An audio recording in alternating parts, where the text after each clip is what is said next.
السلام عليكم ورحمة الله تعالى وبركاته، وصباح الخير أو مساء الخير في الوقت اللي حضراتكم تتفرجوا عليا فيه. أولا ألف مليون مبروك لكل جمهور نادي الزمالك الفوز بالثلاث نقاط على البنك الأهلي بهدف نظيف جه في آخر دقيقة في الوقت بدل الضايع. فوز مستحق، فوز أنتج عن الإصرار والعزيمة من لاعبي نادي الزمالك. ومش هقول هارد لك للنادي الأهلي بالتعادل لأن نادي فيوتشر نادي كبير أيضا، ولكن هقول ألف مبروك لجمهور نادي الأهلي التعادل مع نادي فيوتشر. التعادل الإيجابي 1-1. نقطة للنادي الأهلي، نقطة لنادي فيوتشر. تعادل غير مستحق للنادي الأهلي لأنه تعادل مدعم من الفريق المنافس من الجهاز الفني واللاعبين. إزاي ده؟ هوضح لكم دلوقتي. أنا هتكلم معاكم النهاردة عن مباراة نادي الزمالك ونادي البنك الأهلي، وهتكلم معاكم عن مباراة النادي الأهلي ونادي فيوتشر. أنا هبدأ بمباراة النادي الأهلي ونادي فيوتشر، وهسيب مباراة نادي الزمالك ونادي البنك الاهلي لانها احتمال تطول معايا شويه. اما في عجاله سريعه هوضح لكم ازاي ان النقطه اللي خدها النادي الاهلي النهارده من نادي فيوتشر مدعمه من الفريق المنافس. اولا النهارده حكم المباراه كان لازم يقتل لعيبه النادي الاهلي، لان ما يصحش النادي الاهلي يخسر الدوري ثالث موسم على التوالي، وفي نفس الوقت ما ينفعش نادي الزمالك ياخد الدوري ثلاث مواسم ورا بعض.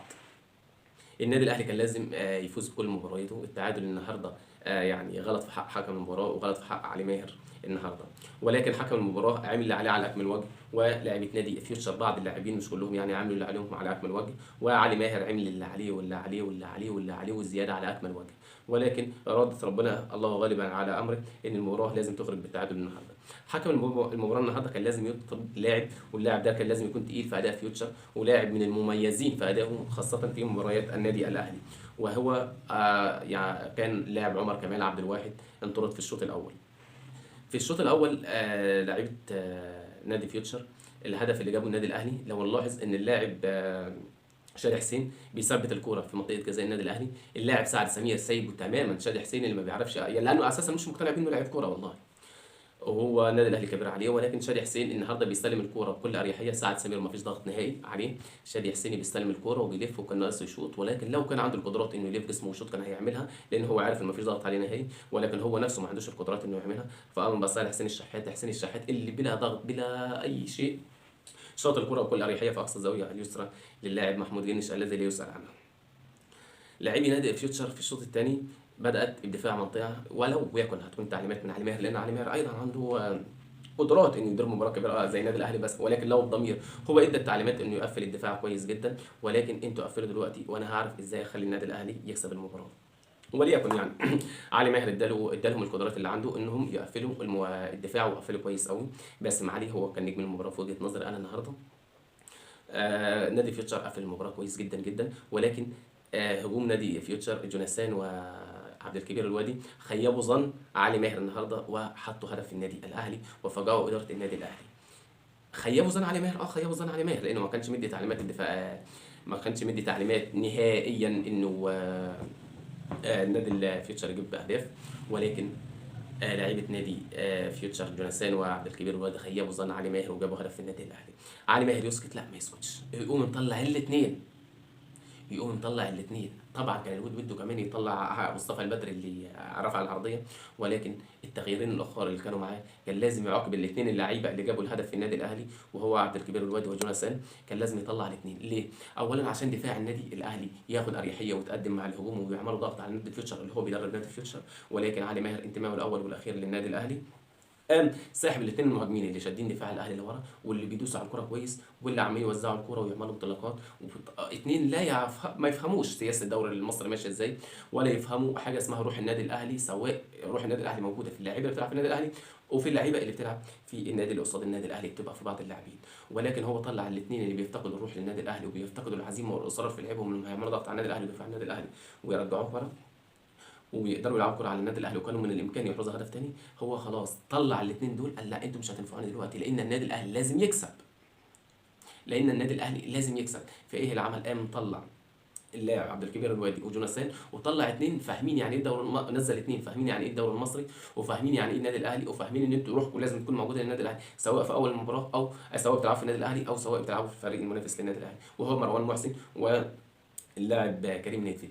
كريم نيدفيد شفنا النهارده كل كوره كان يقدر يعمل تغييره ملعب لباسم علي، او كان يقدر يعمل تغييره ملعب لمصطفى البدري بكل اريحيه، عمال واقف على الكوره مستني لاعب من النادي الاهلي يجي يضغط عليه. يا لاعب النادي الاهلي شغل مخكم، في بعض اللاعبين بتلعب معاكم في الملعب مستني لاعب يجي يضغط عليه، وفعلا كان مستني لاعبين ما يضغط عليه ويعمل ان الكوره طولت منه مش عارف يلم كده كده، يقوم يديها تقوم الكوره رايحه ل لاعيبه النادي الاهلي. كده وبس؟ لا مش كده وبس. سعد سمير طبعا جاله التعليمات، او مش جاله التعليمات، او دي حاجه غريزه موجوده فيه، او هو اساسا دي معدنه قدام النادي الاهلي، لازم يعمل ضربه جزاء مع اللاعب برونو صافيو.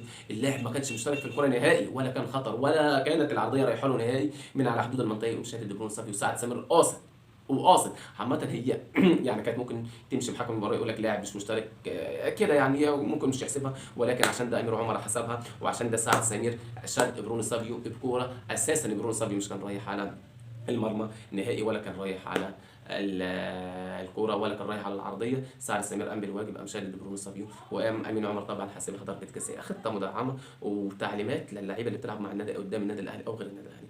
اولا دي كانت في عجاله كده عن النادي الاهلي، انا اسف طولت عليكم. ولاعيبه نادي فيوتشر خيبه الظن علي ماهر وتعادلت النهارده مع النادي الاهلي، والف مبروك لرجاله فيوتشر اللي لعبت، والف مبروك لباسم علي نجم المباراه. اللاعب ده هايل جدا. ومروان محسن انت وكريم نيدفيد انت واللاعب سعد سمير اديتوا رساله على اكمل وجه لصالح النادي الاهلي، ولكن اراد الله انها تخرج بالتعادل. تعالوا نتكلم بقى عن المباراه المهم والاهم، مباراه نادي الزمالك والبنك الاهلي. نادي الزمالك النهارده في الشوط الاول قدم اداء فيه لا مبالاه جدا، نتيجه التشكيل العشوائي، والتشكيل اللي مستر فيريرا مصر انه بيلعب لعيبه غير صالح نادي الزمالك على الاطلاق. اولا انت المسلوسي، حد هيقول لي احنا بنلعب بثلاثه مدافعين، هقول لكم لا، المسلوسي الدليل النهارده بيلعب باك يمين. مش عايز ما اناقش حد في نادي الزمالك ويقول لي ده انت بتحارب ومش هتحارب بعض اللعيبه، اقول لكم يا جماعه المسلوسي غير قادر على اللعب لنادي الزمالك. المسلوسي مش قد انه يلعب باك يمين او حتى سرد باك لنادي الزمالك، ولا اشرف روحه قد انه يلعب في نص الملعب. احنا يعني انت في ظل وجود عندك ثلاثه هاف ديفندر في نص الملعب، ثلاثه دوليين، امام عاشور وعمرو السيسي ودونجا، بتلعب لي يا رؤى اساسي؟ لا، كده كتير خالص، وكده كتير على رؤى. عمر جابر لو لعب باك يمين اساسي على اللعب مع حمزه المسلوسي باك يمين، خلي بالكم يا جماعه، بعض الناس زعلانه من اداء عمر جابر في الفتره الاخيره. يا جماعه عمر جابر كان مستر فيريرا بيلعبوا هاف يمين، يعني المكان الوحيد اللي نازل يصلح بعمر جابر. عمر جابر اساسه مع نادي الزمالك ومع منتخب مصر، وبيلعب اساسي بقاله سنين في المكان ده، سواء في نادي الزمالك او سواء في منتخب مصر، بيلعب باك يمين، مش بيلعب هاف يمين. في فرق ما بين هاف اللي هو المهاجم، وفي فرق ما بين باك. عمر جابر لو لعب باك يمين مكان المسلوسي من اول مباراه ويلعب اساسي، هو افضل من المسلوسي. مصطفى الزناري بدأ يفوق شويه. اللاعب فتوح كان هايل جدا طول عمره هايل، ولكن النهارده ما كانش فيه مصطفى شلبي قدامه، فما كانش فيه الدعم الكافي انه يكمل في الهجوم. اولا عايز اوصل رساله لفريرا ان لعيبتك النهارده ادت باداء لا مبالاه في الشوط الاول، اداء كان هيخلينا نندم على المباراه ديت. المباراة كانت بين ما بين يعني قوسين او ادنى انها تخرج بالتعادل نتيجه اللامبالاه في الشوط الاول والتشكيل السيء. من افضل بقى مباراه عن نعكسها بقى في الشوط الثاني لفريرا، انه عمل تغييرات هايله جدا جدا جدا جدا فوق الخيال. طلع اللاعب يوسف اسامه اللي انا لسه دلوقتي مش شايف له ملامح، هل هو بيلعب رقم 10 تحت سيف الدين الجزيره او لا، هل هو بيلعب كما لعب في مباراه بيراميدز فروت صريح. اللاعب مصطفى شلبي طبعا اثبت النهارده انه لاعب اداؤه هايل جدا، انه لاعب في الهاف الشمال قد انه لاعب نادي الزمالك. واللاعب عبد الله نيمار فعلا اثبت النهارده انه ايضا لاعب عنده قدرات هجوميه في الهاف اليمين. فيريرا ما نزلش عبد الله نيمار من بدايه الشوط الثاني. لا يا فيريرا، عبد الله نيمار ما يقعدش في ظل انك ما عندكش هاف يمين ثابت وما عندكش لاعب رقم 10 ثابت. فيريرا بيلعب زيزو بيلعب في الاثنين، فانت النهارده بدات بزيزو لاعب رقم 10، فانت كان لازم تلعب نيمار على الهاف اليمين مكان، او تخرج اللاعب يوسف اسامه او سيف الدين الجزيري، او كان من الافضل برضه تخرج محمد اشرف روى وتكتفي بعمرو السيسي وامام عاشور في نص الملعب، وتفضل او تلعب بعبد الله نيمار على الناحيه اليمين او احمد سيد زيزو في القلب. انا اتمنى ان انا اشوف عمر جابر في الفتره اللي جايه بيلعب اساسي مع نادي الزمالك في الباك اليمين، واتمنى ان انا ما اشوفش المسلوسي ولا محمد اشرف روى. محدش بيقول لي انت بتحارب في اللعيبه. الشوط الثاني مستر فيريرا زي ما قلت لكم تاني ان مستر فيريرا عمل تغييرات خرافيه النهارده، عمل تغييرات جميله جدا جدا ما شاء الله عليه. ما تعطلش خالص النهارده في التغييرات مستر فيريرا. نزل شيكابالا، وشيكابالا هو ده وقته ان احنا نكون ضاغطين في نهايه المباراه، هو ده الوقت المناسب اللي ينزل فيه شيكابالا. مش تيجي لي تلعب لي بشيكابالا من بدايه المباراه، تيجي انت تكون تلعب قدام النادي الاهلي او بيراميدز او غيره على يعني اكيد يعني بندافع اكتر وكده اكتر من الفرق الثانيه يعني، وبندافع اكتر ما بندافع قدام الفرق الثانيه، انما الدفاع متكامل بعرض الملعب. مش تيجي تلعب لي شيكابالا في المباراه دي، لا، شيكابالا عايز مباراه انت تكون ضاغط فيها وينزل يغير لك المباراه زي ما شفنا النهارده.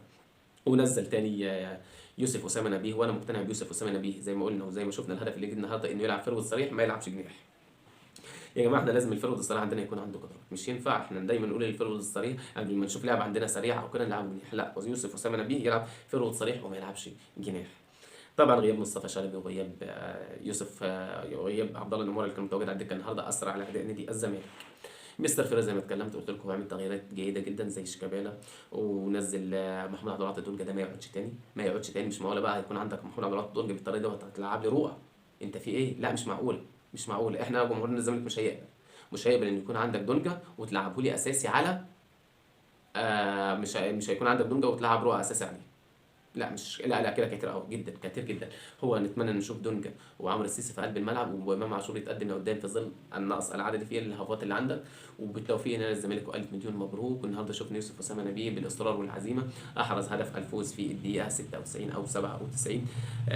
راجل شيكابالا. وان شاء الله الدوري وافريقيا الزملكاويه التغييرات كانت هايله جدا في الشوط الثاني لفريرا، وانا اتمنى زي ما قلت تاني انه يحسن في التعديل وفي التشكيل بتاعه وما يلعبش بالمسلوسي ولا باشرف رواه، يبدا بعمر جابر ومحمود دونجا. وتحيه العواد النهارده اللي كان فايق ولاعب نادي الزمالك ان شاء الله الدوري الافريقي الزملكاويه. والسلام عليكم ورحمه الله تعالى